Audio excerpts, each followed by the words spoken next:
Zal uw gilven afrouwen, het oorloven wen, maar de nest kind een hen, aan mij uw kor werft friend. Okay, so I'm not entirely sure what language that he's speaking in, but I would go to say that that's a very interesting. I think it's more of a vocaloid, if that's the word, like a vox. You know what I mean? Where you kind of just it's not necessarily a choir. It's just like digitally,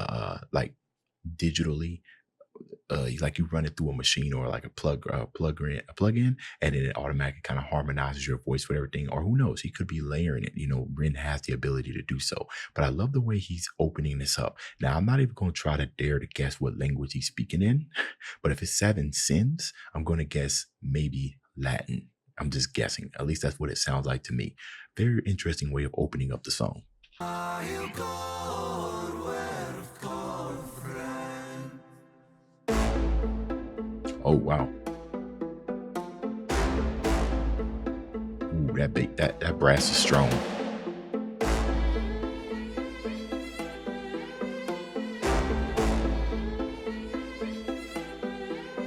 I lay broken on the kitchen floor. I clawed at the laminate. Pain wandered my body, an uninvited guest. Bones of a home where the devil could rest. I cursed the gods, cursed my messiah, cursed my maker. I cursed all of creation. There I lay, feeble and thin. Sick boy, seven my sin. Have you ever felt pain? Stomach wrenching, unrelenting. Tell me, have you ever felt pain? Okay, I like how he's opening this up, right? Because, with his disease and everything, you start wondering, having all these type of thoughts, like, why are these things happening to me? And it could be very, very challenging, especially if you are a person who's a faithful person or a believer, if you will, and these things start befalling you. It's really, really difficult to kind of have faith, right? As these things are happening to you, as you feel like your life is kind of like coming to an end, or at least that's what you perceive it to be. I cursed the gods, cursed my messiah, cursed my maker. I cursed all of creation. There I lay, feeble and thin. Sick boy, seven my sin. Have you ever felt pain? Stomach wrenching, unrelenting. Tell me, have you ever felt pain? Condescending, muscles clenching. Tell me, have you ever felt pain? A rose emerges from the pavement cracks. They'll write my eulogy with broken glass. Eternal parallax. Pain. Yeah, I like how he keeps repeating it, like, have you ever felt pain, right? Because I always like to think that whenever an artist, especially songwriters, when they repeat things, is because it's of importance. So I think what he's trying to do right here is kind of put us in his mindset, right? And he's saying, have you ever felt pain? So, your answer might be yes, but then he follows it by giving you more of a sense that you might sit here and think like, oh, wow, I ain't never felt that type of pain. I mean, the closest thing possibly to unmeasurable pain, for me at least, would be stubbing my pinky toe on or stepping on one of my child's toys. But that ain't nothing compared to what he's saying. So he keeps repeating, have you ever felt pain? Have you felt this? Have you felt that? Because if you did, you might be thinking the same way that Ren is thinking right now, cursing the gods and cursing all of creation. Tell me, have you ever felt pain? A rose emerges from the pavement cracks. They'll write my eulogy with broken glass. Eternal parallax. Pain. Pain the author, I accept this. Pain the teacher, bruised apprentice. Pain resisting, pain will come. Pain the mother, I'm the son. Pain that splits you, and too many hits you. The dark and the light will converge to one. Pain that twists you, the heavens dismiss you. The Father, the Ghost, and the Holy Son. Body bags. Listen, this got me reminding of one thing that my band director was telling me. He was telling me because he would have us do these drill type exercises and everything to kind of get us ready for marching with like 50 pounds of cotton. And in my case, sometimes I was playing the bari sax or the tenor saxophone. And you need to be fit in order to be doing that for like an hour in some 100-degree weather. And one thing he told me was that pain was weakness, right? Escaping the body. But that's not the sense here. Bruised apprentice, pain resisting, pain will come. Pain the mother, I'm the son. Pain that splits you, and too many hits you. The dark and the light will converge to one.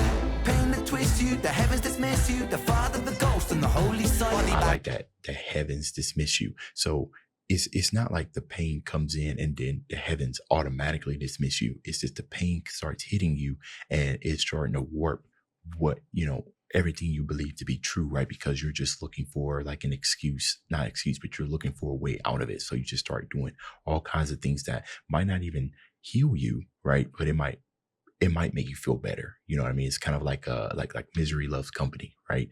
I want to bring you down here with me so we both can. I'm going to find some joy in that, and you feeling the same way I do.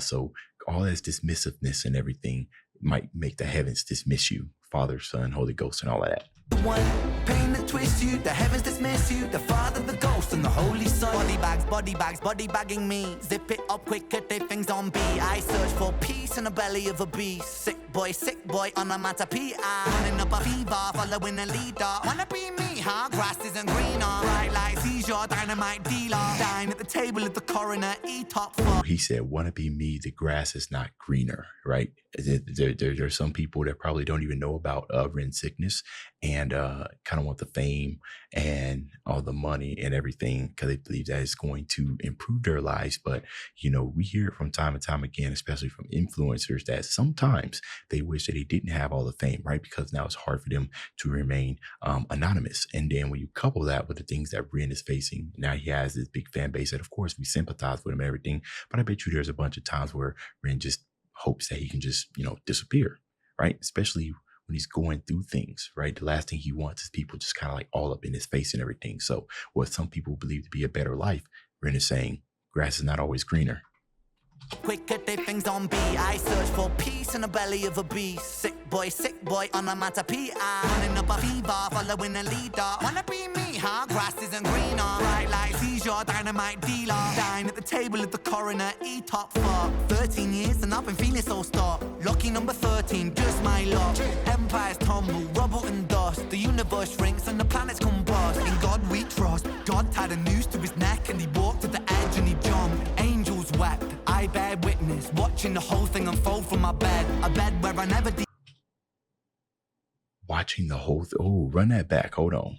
Coroner, top for 13 years and I've been feeling so stark. Lucky number 13, just my luck. Empires tumble, rubble and dust. The universe shrinks and the planets combust. Okay, I think he's talking about like the watching the world kind of unfold into chaos that he's watching from his bedstep, right? Because, due to the sickness and everything. My luck, empires tumble, rubble and dust. The universe shrinks and the planets combust. In God we trust. God tied a noose to his neck and he walked to the edge and he jumped. So in God we trust. God tied a noose to his neck and he walked over the edge and then he jumped. So that's another symbol of saying that what some people believe that God is not here, right? Because of all the horrible things and stuff that's going on. So God is dead.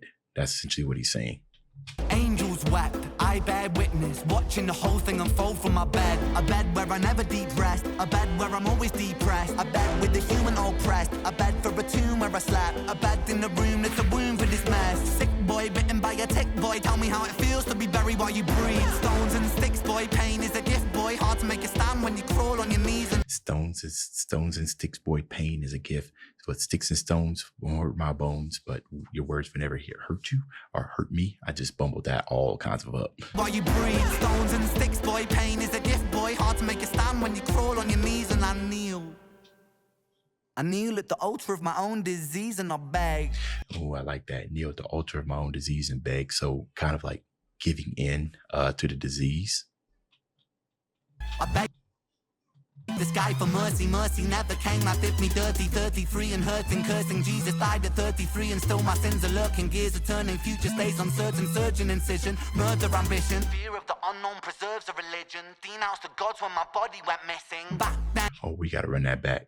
That was just a whole slew of. Hold on now. I kneel at the altar of my own disease and I beg.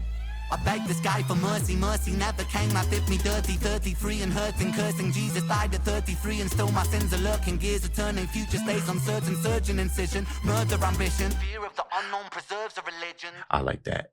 So the sins and everything, he's praying and everything for relief and everything, but it doesn't come within that moment of kind of praying. He's also at the same time cursing and everything, which can kind of be said as a sin. So if he was to perish, then he would be perishing within his sin. So therefore they're still lurking. Yeah. Denounced the gods when my body went missing. Back then the pain spray ricochet like a mat 10. Hot lead hit the bed that was trapped in. Red wing seraphim out of God's grace. Cried tears from heaven like Clapton. Stick pins in the voodoo Hendrix. Thick skin, stay humble Kendrick. Stay skeptic, check the biometrics. Bloodstained crime scene forensic. Lights on, lights out. Fade into the background. So down, running from the silhouette of self-doubt. By now, really should have figured this shit out. Lights on, lights out. Smackdown. Let it be. Quote John Lennon. Click-clack, John got shot for attention. What does that tell you about the good of intentions? Bitterness formed in a storm of aggression. Prophets get dropped, imagining heaven. Martin Luther, Mahatma, or dead. 6-6 followed by 6 and 7. Build them, praise them, bury them, dead. I was born to be half a man with half a chance. My heart isn't half righteous. Half is down and half. Ooh, half a man, half a bud. That ain't been a half this, half that. Come on now. Dad, I was born to be half a man with half a chance. My heart isn't half righteous. Half is down and half a gram. Half those troubles and thoughts stay darker than Urukai master plan. Sharper than glass shard, splinter and cinnamon. Irony could kill a man. Pain makes money when the music lands. Expand, pay me my cheese, rain down parmesan. Followed by seven whole sins for a self-made Armageddon. Sin 1, pride. Pride makes a man kill a man for his ego to survive. Sin 2, lust makes the grass look greener. Crucifies trust. Sin 3, gluttony. Humans consume and consume. Planet Earth gets a frontal lobotomy. 4, sloth. Rinse and repeat. Reruns, repeat, time lost. Ooh, I like that. I like how he's running through. This whole entire time I was listening to this, I was wondering where the 7 sins came in. I thought maybe at some point he was kind of just going through them, but he was describing them like in a roundabout way. And that might actually still be the case, but I like how he's just talking about them. I like that gluttony part, right? Especially when it comes to, and sometimes we think of like gluttony, we think of just food, but gluttony could be consumption of anything. Very, very specifically, I'm talking about like just social media. You know what I mean? The lobotomy they was saying, so much consumption has pretty much kind of turned us brain dead, can't even form thoughts of our own, some of us. The grass look greener, crucifies trust. Sin 3, gluttony. Humans consume and consume. Planet Earth gets a frontal lobotomy. 4, sloth. Rinse and repeat. Reruns, repeat, time lost. And I love that he says sloth, rinse and repeat. So sloth, the act of laziness. Not necessarily putting your best foot forward, but not just basically speaking. He said rinse and repeat, right? Nothing's new, nothing's being creative. People are kind of taking more of the easy way out as opposed to looking for new challenges. Sin 5, envy. That's when one man's win is another man's frenzy. Sin 6, wrath, rage, vengeance, killers, psychopath. Sin 7, greed. Greed plants a seed that will destroy us all if we succumb to greed. If we take what we need, then take more than we need, then our oceans will bleed. Still we feed and we sleep and repeat. Then we exile the shepherds and follow the sheep. We inherit the meat. Exert the shepherds and follow the sheep. Oh, that's hard. You following the person that was already following, so everybody's lost because you done. We feed and we sleep and repeat. Then we exile the shepherds and follow the sheep. We inherit the meat. We inherit this world that we bruise and we beat. We inherit this vanity, circles of creeds. Inherit the liars, the murderous thieves. One sin for every one day of the week. 7 days of the week. Okay, well, I imagine that there probably was some things that go over my head generally, especially when it comes to Ren. I would like to have the lyrics up so that I don't miss anything, because I'm not necessarily the best lyric catcher, but hopefully I kind of got the gist of it. Anyways, you guys let me know what y'all thought about this down in the comments. Dave's out.